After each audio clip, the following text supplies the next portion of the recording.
Bonjour tout le monde et soyez les bienvenus à l'étude biblique de l'Assemblée chrétienne de Courcelles pour ce dernier épisode sur l'épître de Paul aux Romains. Et oui, on est enfin arrivé à la fin. On est arrivé donc au chapitre 16 qu'on va voir ensemble entièrement aujourd'hui, les 27 versets. Alors accrochez-vous, ce n'est pas juste les salutations finales, il y a quelques éléments vraiment importants dans ce dernier chapitre que nous allons donc voir ensemble. Je vous propose déjà de commencer par la lecture. On va lire le chapitre 16 dans son entièreté, puis on va le commenter en plusieurs parties. Donc, commençons. Je vous recommande Phébé, notre sœur, qui est diaconesse de l'église de Sancheré, afin que vous la receviez en notre Seigneur d'une manière digne des saints, et que vous l'assistiez dans les choses où elle aurait besoin de vous, car elle en a aidé plusieurs et moi-même. Saluez Prisca et Aquilas, mes compagnons d'œuvre en Jésus-Christ, qui ont exposé leur tête pour sauver ma vie. Ce n'est pas moi seul qui leur rend grâce, ce sont encore toutes les églises des païens. Saluez aussi l'église qui est dans leur maison. Saluez Épaïnette, mon bien-aimé, qui a été pour Christ les prémices de l'Asie. Saluez Marie, qui a pris beaucoup de peine pour vous. Saluez Andronicus et Junias, mes parents et mes compagnons de captivité, qui jouissent d'une grande considération parmi les apôtres et qui ont même été en Christ avant moi. Saluez Amplias, mon bien-aimé dans le Seigneur, saluez Urbain, mon compagnon d'œuvre en Christ, et Stachys, mon bien-aimé.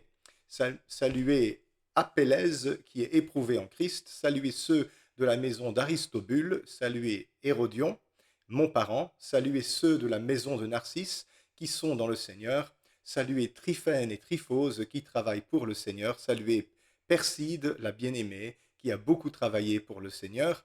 Saluez Rufus, l'élu du Seigneur, et sa mère, qui est aussi la mienne. Saluez Asyncrite, Phlégon, Hermès, Patrobas, Hermas et les frères qui sont avec eux. Saluez Philologue et Julie, Nérée et sa sœur, et Olympe, et tous les saints qui sont avec eux. Saluez-vous les uns les autres par un saint baiser. Toutes les églises de Christ vous saluent.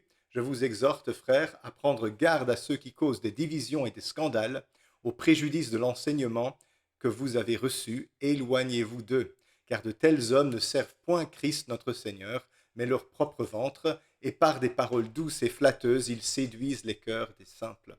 Pour vous, votre obéissance est connue de tous. Je me réjouis donc à votre sujet, et je désire que vous soyez sages en ce qui concerne le bien, et purs en ce qui concerne le mal. Le Dieu de paix écrasera bientôt Satan sous vos pieds. Que la grâce de notre Seigneur Jésus-Christ soit avec vous. Timothée, mon compagnon d'œuvre, vous salue, ainsi que Lucius, Jason et Sosipater, mes parents. Je vous salue dans le Seigneur, moi Tertius, qui ai écrit cette lettre. Gaius, mon hôte et celui de toute l'Église, vous salue. Éraste, le trésorier de la ville, vous salue, ainsi que le frère Quartus. Que la grâce de notre Seigneur Jésus-Christ soit avec vous tous. Amen. À celui qui peut vous affermir selon mon évangile et la prédication de Jésus-Christ, conformément à la révélation du mystère caché pendant des siècles, mais manifesté maintenant par les écrits des prophètes, d'après l'ordre du Dieu éternel, et porté à la connaissance de toutes les nations, afin qu'elles obéissent à la foi. À Dieu, seul sage, soit la gloire au siècle des siècles, par Jésus-Christ. Amen. Wow. Donc voilà le dernier chapitre de l'épître de Paul aux Romains, où il conclut en beauté en saluant toute une ribambelle de personnes. Et on pourrait d'ailleurs s'étonner qu'il connaisse autant de personnes à Rome, étant donné qu'il n'y est jamais allé. Mais évidemment, à cette époque-là, les chrétiens voyageaient beaucoup, peut-être même plus que maintenant, malgré les difficultés de transport et les distances. Et apparemment, Paul connaissait beaucoup de personnes. Alors, soit que ces personnes ont déjà voyagé dans les contrées où Paul voyageait, soit que ce sont des personnes que Paul a connues et qui se sont déplacées ensuite pour aller rejoindre les chrétiens de Rome. On ne sait pas exactement. En tout cas, Paul semblait connaître beaucoup d'entre eux, et plusieurs d'entre eux, il les nomme mes parents, on pourrait aussi traduire mes compatriotes. Donc ce sont des personnes que Paul, en tout cas, connaît personnellement. Voilà, on va diviser ce chapitre en plusieurs sections, parce qu'il y a quand même quelques thèmes. Un grand thème, c'est évidemment les salutations, mais ça, on ne va pas s'étendre dessus, évidemment. Mais il y a quelques grands thèmes quand même, et je propose déjà de commencer par le premier, qui est la recommandation de Phébé. Donc, en versets 1 et 2, il dit « Je vous recommande Phébé, notre sœur, qui est diaconesse de l'église de Sancheré, afin que vous la receviez en notre Seigneur d'une manière digne des saints, et que vous l'assistiez dans les choses où elle aurait besoin de vous, car elle en a aidé plusieurs et moi-même. Alors là, on voit Paul qui recommande une chrétienne, donc il l'appelle sœur parce que c'est une chrétienne, donc c'est un membre du corps de Christ, et il précise qu'elle est diaconesse. Alors le mot diaconesse, enlevez tout ce que vous pensez du ministère de diaconie dans l'Église moderne selon depuis l'époque de la Réforme protestante, où on a pasteur, ancien et diacre. Dans le Nouveau Testament, ça peut prendre beaucoup d'autres significations. Et en tout cas, il n'y avait pas de système pyramidal dans le Nouveau Testament. Mais qu'est-ce que ça veut dire diaconesse? Alors, c'est le féminin du mot diakonos, qui est utilisé aussi pour diacre, mais plus généralement pour ministre du culte. Donc le mot grec diakonos, ici à son féminin, eh bien, c'est un terme qui sert à désigner les serviteurs de Dieu, les servantes de Dieu, les personnes qui sont dans le ministère. Hein, la diaconie dans le Nouveau Testament, c'est le ministère. Et donc le ministère, c'est le service du Seigneur et des personnes. Et bien ça peut en étonner plusieurs. Paul recommande une dame, parce que Phébé, c'est clairement un prénom féminin. Et il souligne ça en commençant, c'est la première personne qu'il souligne, qu'il cite ici dans son chapitre 16, une personne qui doit se rendre auprès des Romains apparemment, et il encourage les églises de Rome à la recevoir avec honneur, à la recevoir d'une manière digne des saints, donc comme vraiment une ministre de l'Évangile, et il souligne vraiment qu'on lui doit le respect à cause de sa mission et de sa consécration. Alors il faut l'accueillir, cette femme, dans le Seigneur, pas parce qu'elle est chrétienne seulement, mais parce qu'elle est une servante de Dieu et elle a assisté beaucoup de personnes, et Paul aussi. Donc c'est une personne qui a vraiment un ministère important. On peut même dire qu'elle a joué un rôle de protectrice, de bienfaitrice, certainement à l'égard de Paul et à l'égard de beaucoup d'autres. Et donc c'est une femme qui a été un appui pour beaucoup de personnes.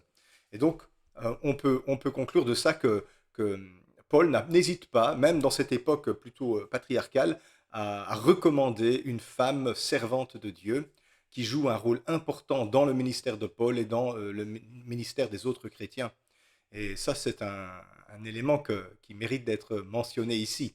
À l'heure actuelle, où il y a tellement de personnes qui hésitent à accepter le ministère féminin, ou à l'heure actuelle où l'Église catholique n'a toujours pas accepté que des femmes soient prêtres, et dans beaucoup d'églises évangéliques, les femmes ne sont pas admises comme anciens, comme anciennes, hein, comme pasteurs ou comme responsables de communauté.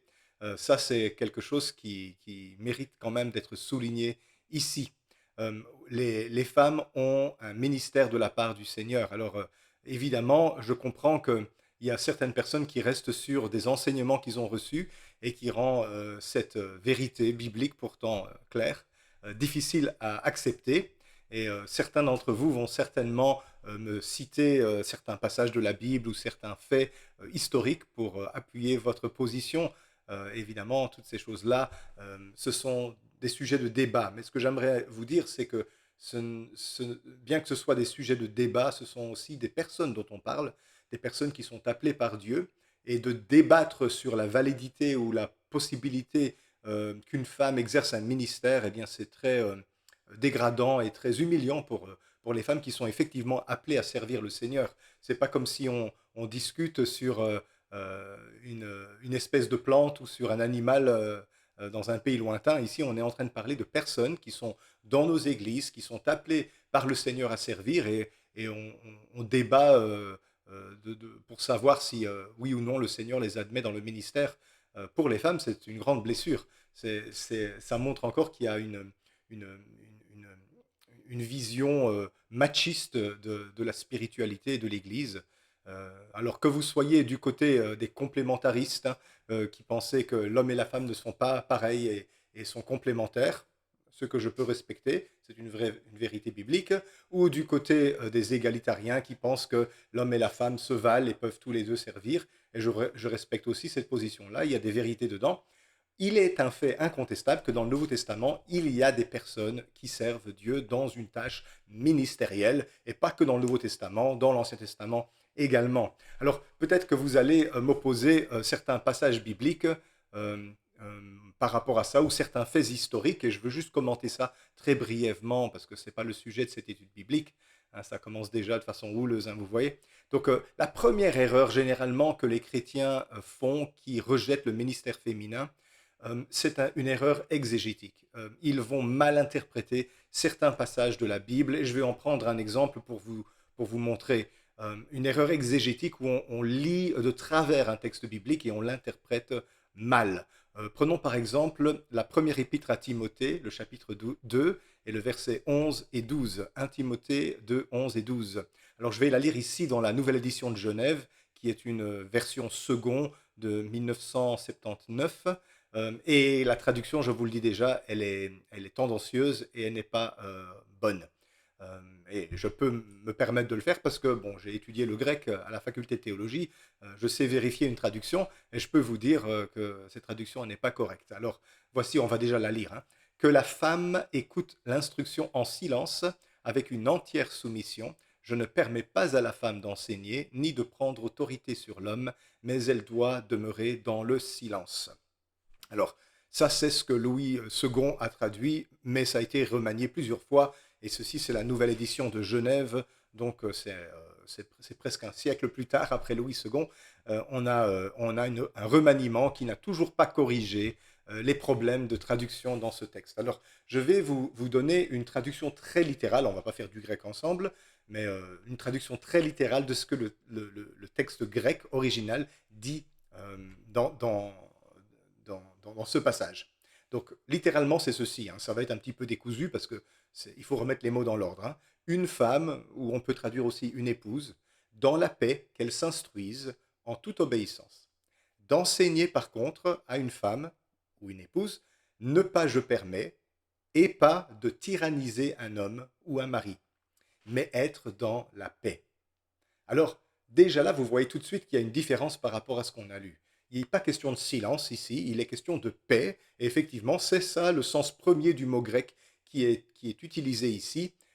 C'est le terme ésukia qui veut dire paisible, paix, hein, c'est la sérénité. C'est pas d'abord le silence, c'est pas le sens premier. Donc déjà de traduire par le mot silence, c'est déjà un parti pris qui n'est pas très objectif. Donc c'est une question de se comporter de manière paisible, pas de se taire de façon absolue. Et puis il y a un deuxième point ici, c'est que vous voyez, il y a un mot là, tyranniser. Donc il ne permet pas à la femme ou l'épouse, hein, c'est difficile de décider s'il parle aux femmes ou aux épouses. C'est un débat ça, c'est difficile de trancher. Beaucoup de personnes penchent pour la traduction épouse, parce que là, ensuite il est question d'Adam et Ève, et donc mari et femme. Mais bon, ça se discute, ça peut aussi être une exhortation générale à toutes les femmes. Ici, il dit qu'il ne lui permet pas d'enseigner et pas de tyranniser. Alors peut-être que dans votre version, vous avez lu prendre autorité. Alors notre version ici, la nouvelle édition de Genève, elle disait ni de prendre autorité sur l'homme. Ce n'est pas une bonne traduction. Le mot autorité, exousia en grec, ne se trouve pas dans ce texte ici. En fait, ici, qu'est-ce qu'il y a en grec? Donc je l'ai traduit ici par ne pas tyranniser, parce que c'est un mot grec qui est très rare. D'ailleurs, il est unique ici dans toute la Bible. Il n'apparaît qu'ici dans le Nouveau Testament. C'est le verbe authenteiin, qui vient de la littérature grecque classique et qui veut dire usurper l'autorité de façon totale, absolue, dominer sur, jouer les seigneurs sur ou commander. Et donc, même dans la littérature grecque, c'est un mot qui est parfois associé à un contexte de violence et d'oppression, et même de meurtre. Donc c'est un mot très très lourd, c'est un mot très péjoratif. Donc qu'est-ce que Paul interdit à la femme? Donc il lui interdit d'enseigner de manière tyrannique, c'est-à-dire en usurpant une autorité absolue sur l'homme, ou en le dominant, le tyrannisant, en jouant les seigneurs au-dessus de l'homme, en le commandant. Donc pourquoi Paul il utilise un mot aussi rare, un mot aussi compliqué ici pour parler de- des dames? Mais c'est parce que la première épître à Timothée, elle est destinée à un milieu qui est Éphèse. Et donc, on le lit d'ailleurs dans le début de l'épître à Timothée, Paul a laissé Timothée à Éphèse pour régler des problèmes. Et il y a un grand problème à Éphèse, c'est que c'est une ville qui est très très très féministe, pas dans le sens où on veut l'égalité, mais dans le sens où il y a une domination des femmes sur les hommes. À Éphèse, la ville est assez dominée par la, la religion grecque antique, hein, et donc par les divinités ultra féministes, les Artémis et les autres comme ça, qui sont castratrices et qui prônent la supériorité de la femme sur l'homme. D'ailleurs, l'Artémis d'Éphèse, la Diane des Éphésiens, hein, elle porte autour de son cou un collier de, non pas de sein comme on dit parfois, mais un collier de testicules, parce que c'est une déesse castratrice. Et tous les prêtres de Diane étaient émasculés, ils étaient castrés parce que c'était la domination de la femme sur l'homme. Elle est la patronne des Amazones, cette société-là mythologique qui n'a pas d'hommes, hein, où les femmes sont des guerrières. Et donc, vous voyez, la culture grecque d'Éphèse est très marquée par ça. Et c'est ça que Paul il interdit. Il n'interdit pas à la femme d'enseigner de façon absolue. Il interdit à la femme d'enseigner de façon tyrannique, abusive, autoritarienne sur son mari ou sur les hommes.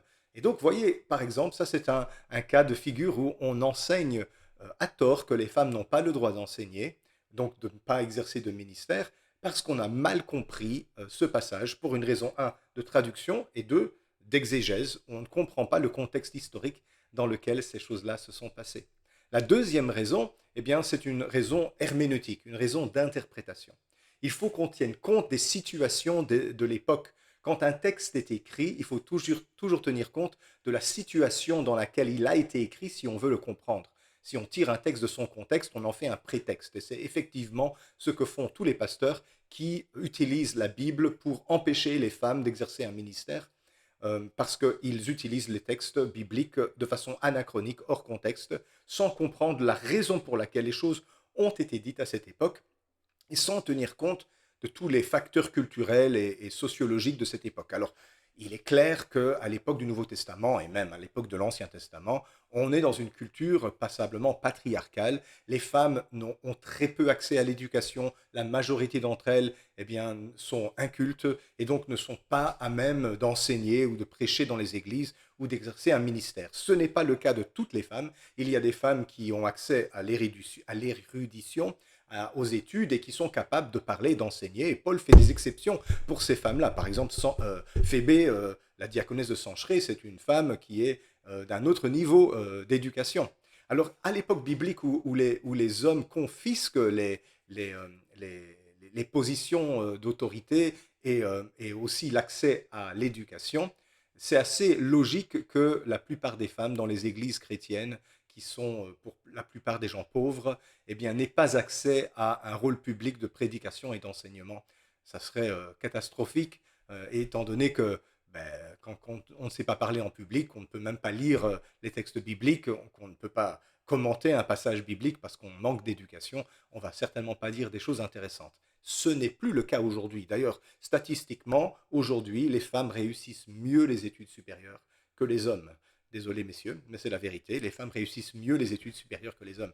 Le cerveau d'une femme équivaut au cerveau d'un homme, ne sont pas rigoureusement identiques, mais ils sont tous les deux aussi compétents pour le savoir. Les femmes ont un esprit de même nature que l'homme, et il n'y a pas de différence qualitative entre l'esprit d'un homme et l'esprit d'une femme. Et donc, ce qu'un homme est capable de faire dans l'intellect et dans la spiritualité, la femme en est capable. La question que vous vous posez, c'est, même si elle en est capable, est-ce que Dieu le veut ainsi?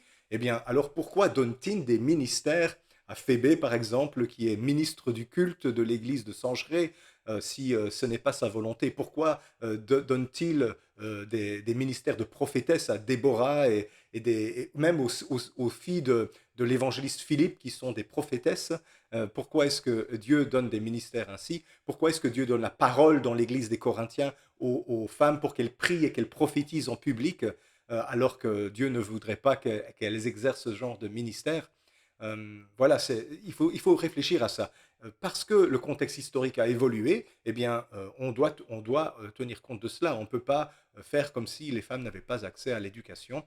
Il y a des femmes qui sont théologiennes, il y a des femmes qui ont des doctorats en théologie, qui connaissent beaucoup mieux ces choses que la majorité des hommes, et on leur dirait de se taire parce qu'on lit mal un texte biblique. Donc voilà, Je ne vais pas commenter ça davantage parce que sinon on est parti dans tout un débat. Mais si vous voulez, écrivez vos remarques ou vos questions dans le formulaire en dessous, hein, il n'y a pas de souci. Et même si c'est la fin, je les lirai quand même. Donc, première remarque, hein, Paul encourage vivement de recevoir Phébé, la diaconesse de Sancheré, qui est un ministère itinérant ici et qui mérite d'être reçu avec honneur, comme il se doit, dans le Seigneur. Hein. Donc voilà, ça signifie aussi que nous, on doit, en tant que chrétiens, recevoir les ministères itinérants, hommes et femmes, avec honneur. Alors, les versets 3 à 16 de notre texte. Saluez Prisca et Aquilas, mes compagnons d'œuvre en Jésus-Christ, qui ont exposé leur tête pour sauver ma vie. Ce n'est pas moi seul qui leur rend grâce, ce sont encore toutes les églises des païens. Saluez aussi l'église qui est dans leur maison. Saluez Épaïnette, mon bien-aimé, qui a été pour Christ les prémices de l'Asie. Saluez Marie, qui a pris beaucoup de peine pour vous. Saluez Andronicus et Junias, mes parents, et mes compagnons de captivité qui jouissent d'une grande considération parmi les apôtres et qui ont même été en Christ avant moi. Saluez Amplias, mon bien-aimé, dans le Seigneur. J'en suis où? J'ai dépassé, je suis arrivé au verset 8. Je pensais arriver au verset 5. Voilà, donc je défile. Verset 6. Saluez Marie qui a pris beaucoup de peine pour vous. Saluez Andronicus et Junias, mes parents, mes compagnons de captivité qui jouissent d'une grande considération parmi les païens. Voilà. Parmi les apôtres, pardon, et qui ont été en Christ avant moi. Saluez Amplias, mon bien-aimé dans le Seigneur. Saluez Urbens, notre compagnon, etc. etc. Et Stachys, mon bien-aimé. Saluez Apelles, qui est éprouvé en Christ. Saluez la maison d'Aristobule. Saluez Hérodion, mon parent. Saluez ceux de la maison de Narcisse qui sont dans le Seigneur. Saluez Tryphène et Tryphose qui travaillent pour le Seigneur. Saluez Perside, la bien-aimée, qui a beaucoup travaillé pour le Seigneur, encore une fois une femme. Hein. Verset 13, saluez Rufus, l'élu du Seigneur, et sa mère, qui est aussi la mienne. Saluez Asyncrite, Phlégon, Hermès, Patrobas, Hermas, et les frères qui sont avec eux. Saluez Philologue et Julie, Nérée et sa sœur, et Olympe, et tous les saints qui sont avec eux. Saluez vous les uns les autres par un saint baiser. Toutes les églises de Christ vous saluent. Voilà. Beaucoup de salutations. Encore une fois, on peut vraiment s'étonner que Paul il connaisse autant de gens dans le coin, alors qu'il n'a jamais mis les pieds à Rome. Encore une fois, on ne connaît pas les raisons pour lesquelles il connaît toutes ces personnes-là. Certaines d'entre elles ont peut-être des noms qui nous rappellent quelque chose, mais la majorité sont des inconnus. Alors, dans les versets 3 à 5, déjà, dans les versets 3 à 5, on voit Paul ici qui va citer plusieurs collaborateurs qu'il connaît à Rome, Prisca et Aquilas. Ah, ceux-là, on les connaît, hein, ce sont des compagnons d'œuvre hein, de Paul. Il les appelle des synergoi, donc des collaborateurs, des gens qui travaillent avec lui. C'est un couple de juifs convertis qui accompagnait Paul. On les voit d'ailleurs dans Acte 18. Paul rappelle qu'ils lui ont même sauvé la vie. Hein. Littéralement, ici, ils ont exposé leur tête pour lui. On ne sait pas exactement dans quel contexte, mais ils lui ont permis de garder la vie sauve. Hein. C'est une expression idiomatique qui signifie risquer leur vie. Ils ont ils ont exposé leur cou pour lui, on pourrait dire. Et cette bravoure les rend dignes de reconnaissance ici. Non seulement Paul, mais toutes les églises des gentils, des païens, leur rendent grâce. Donc c'est un couple qui est très connu. Ensuite, Paul il salue l'église qui se réunit dans leur maison, ce qui indique qu'ils accueillaient une assemblée chrétienne chez eux, donc à Rome. Enfin, Épaïnette, Epainetos, hein, littéralement, qualifié des prémices de l'Asie pour Christ. Donc c'est sans doute le premier converti au christianisme en Asie. Alors, si c'est ça, il est allé se déplacer jusqu'à Rome et c'est là-bas qu'il est maintenant. Donc apparemment, il y a vraiment un exode. Hein. Beaucoup de chrétiens vont à Rome pour servir. Et donc Paul le qualifie de offrande de premiers fruits pour Dieu. Hein. C'est un symbole d'un grand commencement dans le ministère d'évangélisation de la région. Le verset 6, où il parle de Marie, il mentionne qu'elle a beaucoup peiné, beaucoup travaillé pour vous. Alors le verbe grec ici est traduit un petit peu faiblement, c'est fournir un travail pénible, s'épuiser à servir. Donc c'est une dame qui a beaucoup servi. On ne dit pas dans quelle qualité elle a servi, mais c'est une servante de Dieu qui s'est consacrée énormément à l'œuvre. Au verset 7, là, un petit commentaire important, Andronicus et Junias, ils sont appelés donc des parents de Paul, on peut aussi traduire compatriotes. Ce sont des gens aussi qui sont ses compagnons de captivité. Alors apparemment, ils ont été emprisonnés avec lui, on ne sait pas exactement dans quel contexte, l'histoire ne nous le dit pas. Mais ils se sont distingués parmi les apôtres, ou en tant qu'apôtres, on peut traduire des deux manières. Qu'est-ce qui est intéressant à dire là-dessus, c'est que aucun manuscrit ancien ne comporte le prénom Junias. Et donc, en fait, les manuscrits bibliques les plus anciens sont tous unanimes à ce sujet, c'est Junia. Junias n'est pas un prénom connu de l'époque biblique.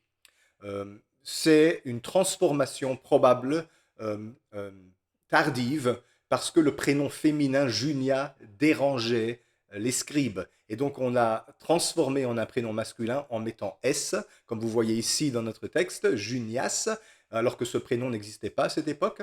Mais le prénom qui est dans les manuscrits bibliques anciens, c'est Junia, un prénom de femme. Alors pourquoi est-ce que ça nous gêne que Andronicus et Junia, qui seraient apparemment donc un couple, soient cités ici? Eh bien c'est à cause de ce qui suit. On dit qu'ils ils ont une grande réputation parmi les apôtres, ce qui laisse sous-entendre que eh bien, c'est une femme apôtre, un homme apôtre et une femme apôtre. D'ailleurs, Jean Chrysostome affirme qu'elle méritait le titre d'apôtre. Et donc nous, aujourd'hui, on se permet de changer des lettres pour éviter ce scandale-là, mais à l'époque des pères de l'Église, eh bien, ce n'était pas du tout aussi scandaleux que maintenant. Oui, c'est une femme apparemment qui évoluait dans la sphère apostolique. Alors qu'est-ce que ça veut dire être apôtre? Ben, ça veut dire être missionnaire. Hein. Apôtre, c'est du grec, missionnaire, c'est du latin, c'est la même chose. Ce sont des personnes qui sont envoyées pour implanter des œuvres chrétiennes. Et donc le texte biblique permet ici de dire que Junia et Andronicus étaient très honorés parmi les apôtres, et donc étaient considérés comme des apôtres, et même ils ont été en Christ avant Paul. Donc c'est des personnes qui, aux yeux de Paul, ont une grande autorité. Et donc c'est important quand même de mentionner ça, que les manuscrits bibliques anciens n'ont pas le prénom masculin, c'est le prénom féminin, et donc on peut supposer qu'il y avait une femme apôtre dans le Nouveau Testament, accordée, c'est rare, il n'y en a pas beaucoup, mais ici on a une, probable, qui s'appelait Junia. Et si vous voulez tout le détail là-dessus, eh bien je vous invite à lire un article que Alexandre Nano a publié sur Bibliorama. Je vais mettre le lien en dessous de cette vidéo pour que vous puissiez le voir, où il va expliquer exactement les tenants et les aboutissants de tout ce débat-là sur notre chère Junia. Regardez en dessous, vous verrez après. Versets 8 à 12.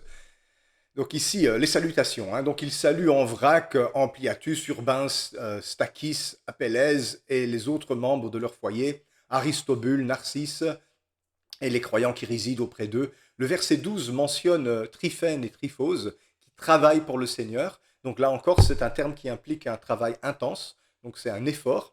Persis, qui a beaucoup travaillé pour le Seigneur, donc encore quelqu'un qui collabore énormément. Il note que Tryphène et Tryphose accomplissent leur service. Et donc là, on a des personnes qui ont un travail pénible. Tryphène, Tryphose, Persis, ils se donnent vraiment de la peine pour le ministère. C'est le verbe grec qui le veut. C'est pas juste qu'ils travaillent de façon légère, c'est vraiment des gens qui se donnent à fond pour ça. Versets 13 à 16, Paul il évoque ici plusieurs chrétiens, donc Rufus, qui est choisi dans le Seigneur, et sa maman, hein, que Paul considère aussi comme sa propre mère, donc pas comme mère biologique, mais comme une dame qui a certainement pris soin de Paul à un moment donné. Asyncritus, Phlégon, Hermès, Patrobas, Hermas. On se pose parfois la question si cet Hermas-là, c'est le même Hermas que l'on voit dans les écrits des pères apostoliques, hein, le texte qui s'appelle le pasteur d'Hermas. On ne sait pas, il n'y a rien qui permet de l'affirmer. En tout cas, on a un Hermas ici. Philologue, Julie, Nérée, Olympe et tous ceux qui sont avec eux. Paul y connaît vraiment une grande liste de personnes. Hein. Ces listes de noms montrent en tout cas la richesse des relations fraternelles dans l'Église de Rome.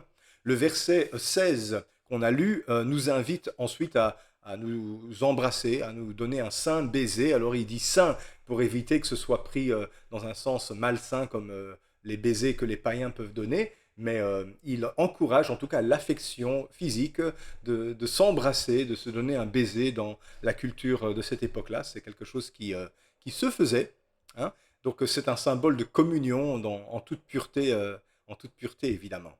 Alors, qu'est-ce qu'on peut dire par rapport à ça? Alors, toute la Bible est inspirée. Alors, pourquoi les salutations ici sont importantes? Eh bien, aux yeux de Dieu, il est important que l'on nomme les personnes et que l'on les remercie pour les choses qu'ils font. On ne le fait pas assez.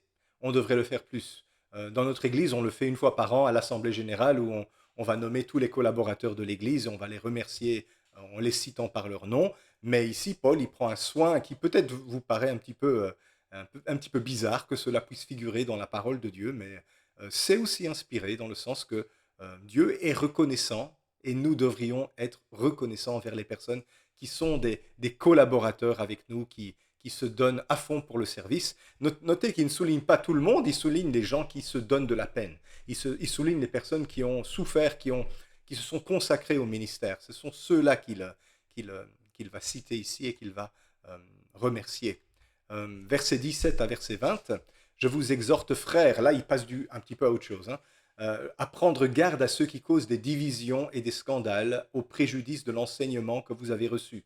Éloignez-vous d'eux, car de tels hommes ne servent point Christ notre Seigneur, mais leur propre ventre, et par des paroles douces et flatteuses, ils séduisent les cœurs simples. Pour vous, votre obéissance est connue de tous.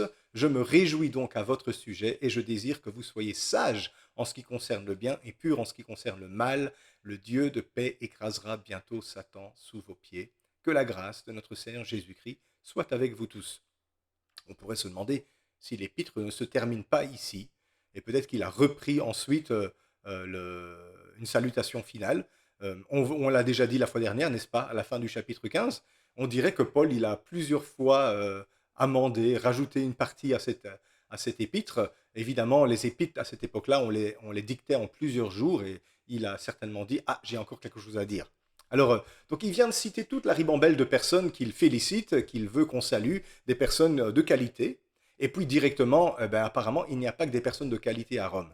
Il y a des autres personnes qui sont plus toxiques, on va dire, comme on dit aujourd'hui. Donc des personnes qui causent des divisions et des scandales. Donc il félicite tous les bons, et maintenant, sans les nommer, parce qu'il est un peu plus discret sur ce sujet-là, il va dénoncer les chrétiens qui se tiennent dans les communautés et qui font des divisions et qui font des scandales.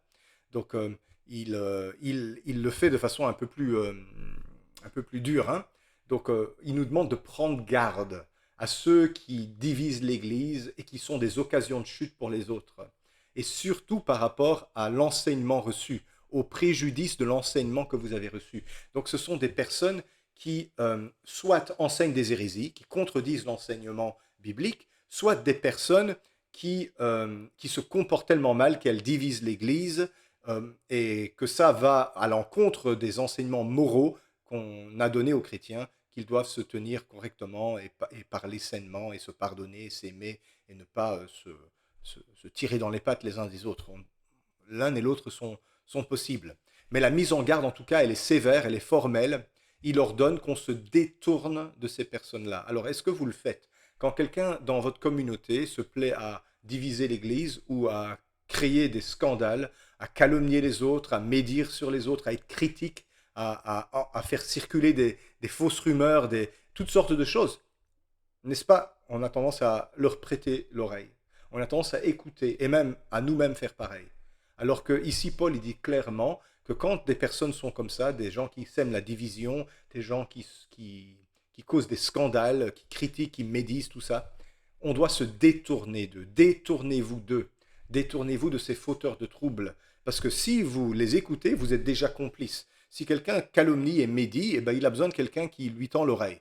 Et si vous êtes la personne qui tend l'oreille à quelqu'un qui calomnie et qui médit, vous êtes complice de son mal, même si vous n'allez rien en faire, eh bien, vous avez écouté.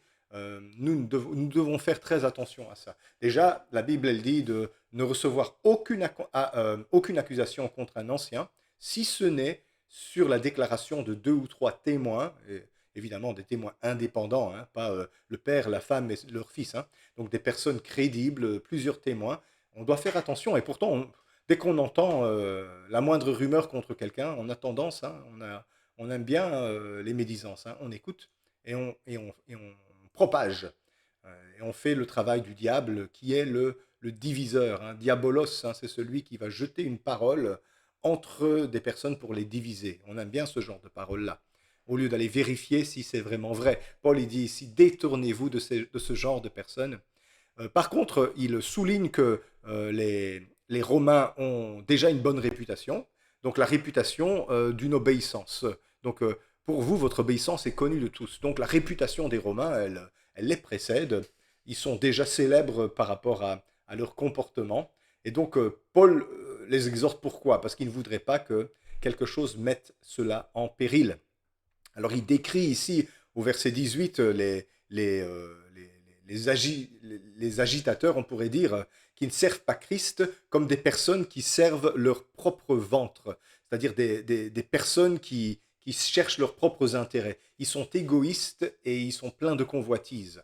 Et donc là, leurs armes, hein, ici en grec, c'est la christologia et l'uologia, donc l'eulogia, pardon. Donc c'est des paroles flatteuses, on peut dire, et des paroles douces, séduisantes. Donc ce sont des personnes qui vont avancer masquées en vous flattant, en vous aimant, en vous caressant dans le sens du poil pour ensuite, hein, vous dire des choses manipulatrices. En fait, on est en train de vous séduire parce que vous avez un cœur simple, naïf, crédule. On est en train de vous séduire pour vous égarer.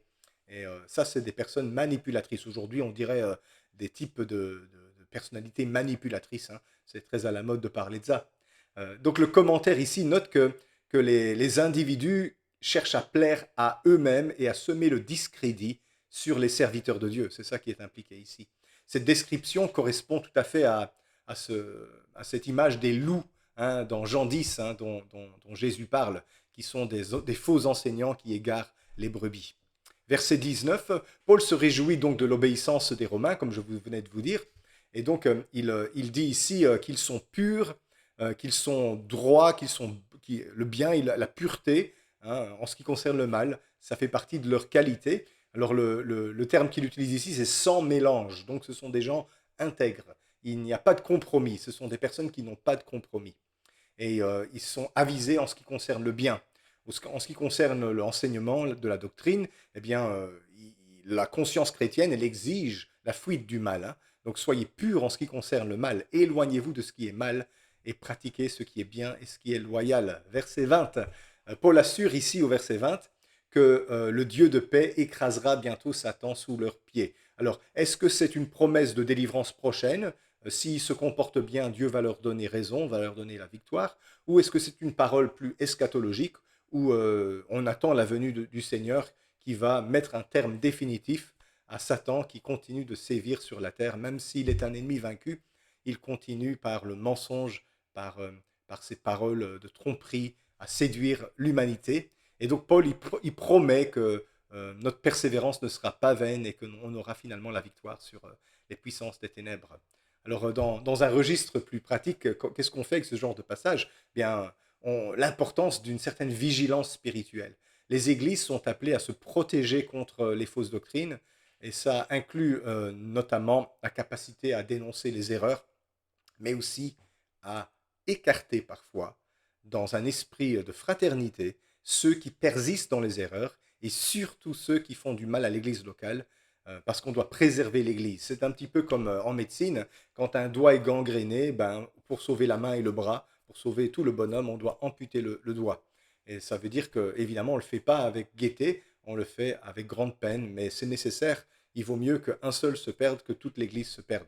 Et donc ça, c'est légitime dans une église qu'il y ait de la discipline. Aujourd'hui, on n'ose plus faire ça parce que les gens sont choqués. Mais si on n'exerce pas la discipline dans une église locale, très vite, des personnes malfaisantes vont venir mettre la pagaille dans l'église. Et donc, euh, à travers la vigilance et à travers la discipline d'église, on persévère dans ce qui est juste et pur, et Dieu écrasera bientôt Satan sous nos pieds. Les versets 21 jusqu'au verset 24, on est presque arrivé à la fin. Timothée, mon compagnon d'œuvre, vous salue, ainsi que Lucius, Jason et Sosipater, mes parents, encore des parents à Paul. Je vous salue dans le Seigneur, moi Tertius, qui ai écrit cette lettre, Donc Paul n'a pas écrit cette lettre, il a dicté à un secrétaire, Tertius, dont on ne parle qu'ici, donc on ne sait pas qui est cet homme, Gaius, mon hôte, donc c'est là que Paul il est en train de loger en ce moment, et celui de toute l'Église, donc Paul est en train de loger chez Gaius, qui est celui aussi qui loge l'Église dans sa maison. Eh bien, il vous salue. Éraste, le trésorier de la ville, vous salue. Donc là, on a quelqu'un qui a un standing, hein, quelqu'un d'important au niveau de la ville qui est aussi là. Donc il est à côté de Paul pendant qu'il est en train d'écrire cette salutation finale. Et lui aussi, il salue les Romains, ainsi que le frère Quartus qui est là aussi. Donc vous voyez tous ces personnes-là qui sont ici et qui assistent à l'écriture de l'épître. Donc il y a Timothée qui est là avec Paul, il y a Lucius, Jason, Sosipater, qui sont de la famille de Paul ou de ses compatriotes. Il y a le scribe lui-même, hein, Tertius, il y a Gaius, qui est la personne chez qui l'Église se réunit, et Éraste, le trésorier de la ville, et un autre qui s'appelle Quartus. Il y a toute une bande de personnes là qui sont autour de Paul pendant qu'il est en train de dicter sa dernière partie de l'Épître aux Romains. Et il termine avec encore une salutation finale. Donc, si je ne m'abuse, c'est déjà la troisième que l'on voit dans cette épître. Que la grâce de notre Seigneur Jésus-Christ soit avec vous tous. Amen. On penserait que ça terminerait ici, mais non, ça continue. Et donc, l'apôtre Paul va encore avoir quelques versets qu'on va voir ensuite, les versets 25 au verset 27. Quelques petits commentaires donc sur ces versets 21-24. Donc on voit d'abord Timothée. Timothée, c'est un collègue missionnaire de Paul, hein, qui a un ministère d'évangéliste et de lecteur dans l'Église. Donc les lecteurs, c'était des personnes qui étaient appelées à lire à haute voix devant l'Assemblée, car la majorité des personnes ne savaient pas lire.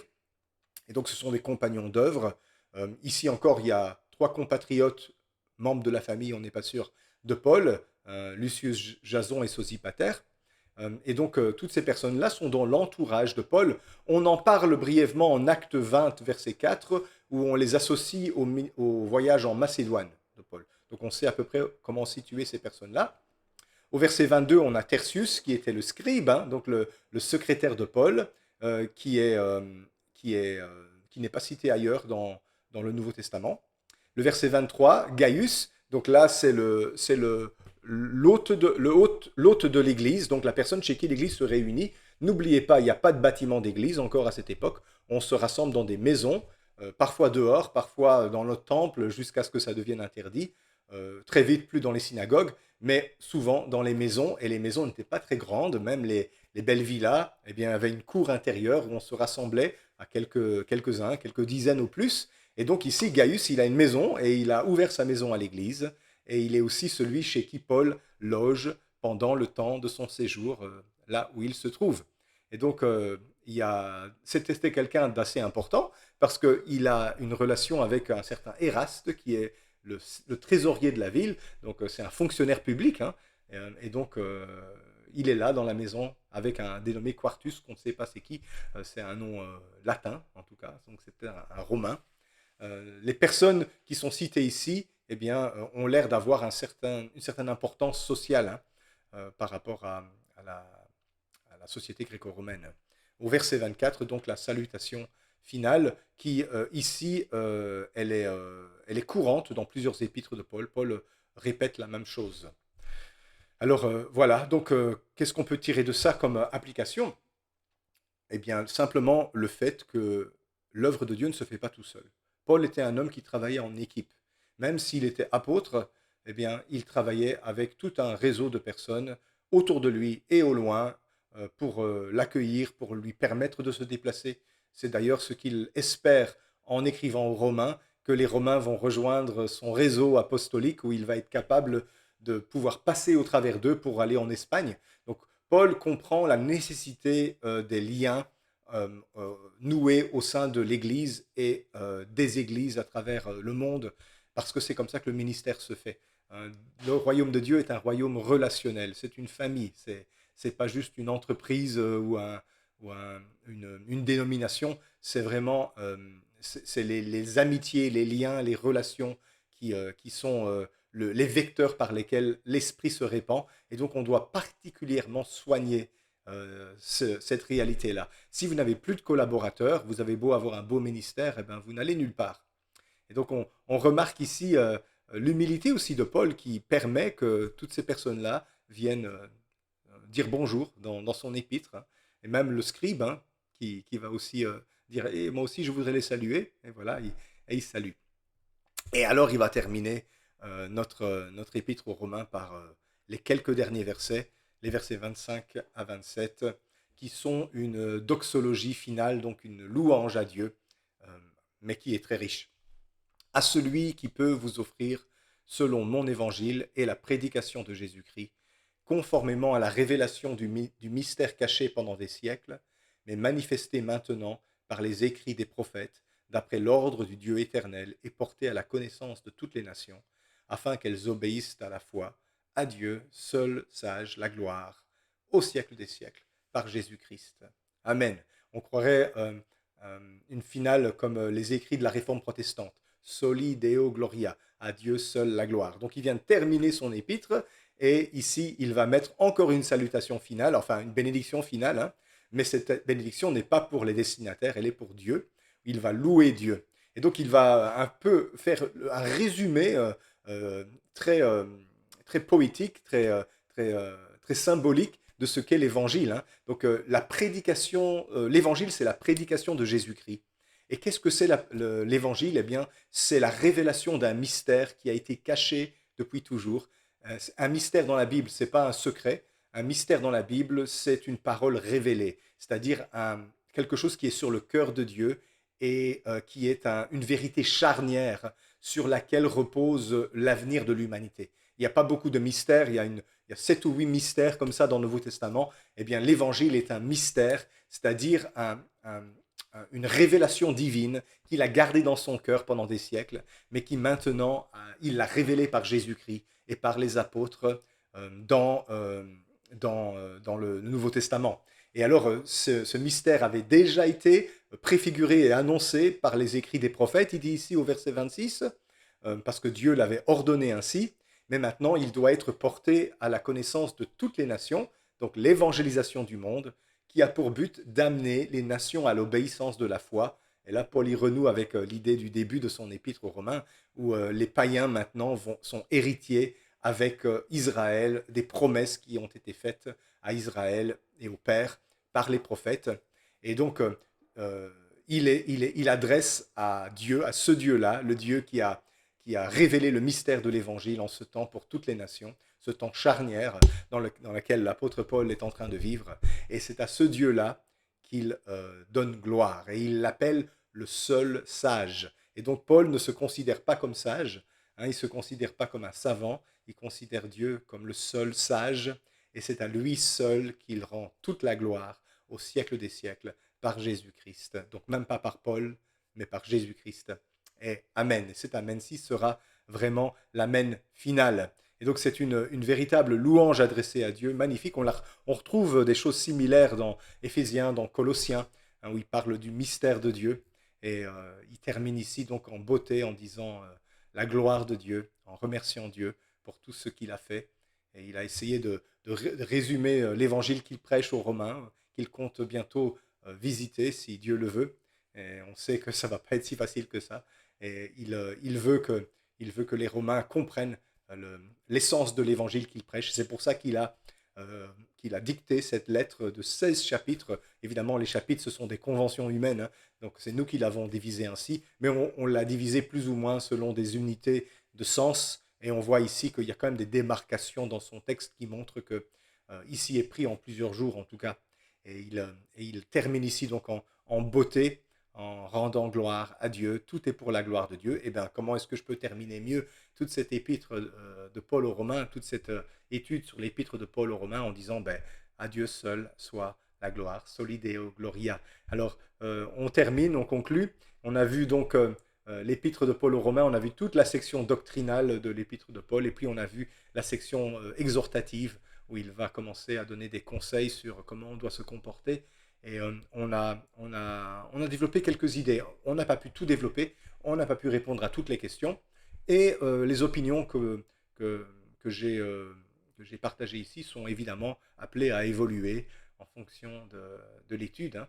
Donc on n'a pas la science infuse. Dieu seul est le seul sage, et à lui seul soit soit toute la gloire. En tout cas, merci d'avoir persévéré avec moi pendant cette année. L'année prochaine, à la rentrée prochaine, on change de sujet. On va faire une autre étude biblique, mais elle sera plus sur YouTube, elle sera en présentiel.